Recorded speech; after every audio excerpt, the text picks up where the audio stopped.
జ్యోతిర్మయుడైన దేవుని సంగమా, దేవుని సమాజమా, దేవుని బిడ్డలారా, ఈరోజు దేవుని యొక్క వాక్యం ఆదికాండము 3వ అధ్యాయం 15వ వచనంలో ఉన్న మాటను మనం పరిశీలన చేస్తాం. అంతకంటే ముందు క్రీస్తు జన్మింపక మునుపు పరలోకంలో దేవుని యొద్ద ఉన్నాడా అనేక సందేశం గురించి మనం ఈ రోజున క్లుప్తంగా నేర్చుకుంటున్నాం.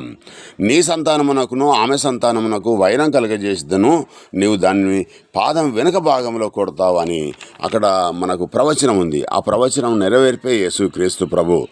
అంటే ఎక్కడైతే అది నిన్ను తల మీద కొట్టును అంటే యేసుక్రీస్తు ప్రభు అనే ఒక వ్యక్తి దేవుడు ఏదైతే వాగ్దానం చేశాడో ఆ వాగ్దానం పాపానికి శిక్ష ఏంటిదంటే మరణం. ఆ మరణం నుంచి యేసుక్రీస్తు ప్రభు సర్వమానవాళ్ళని రక్షించడానికి సర్వమానవాళి చేసిన పాపాన్ని ఆయన మీద వేసుకొని ఆయన సర్వమానవాళికి రక్షణ కలిగజేశాడు.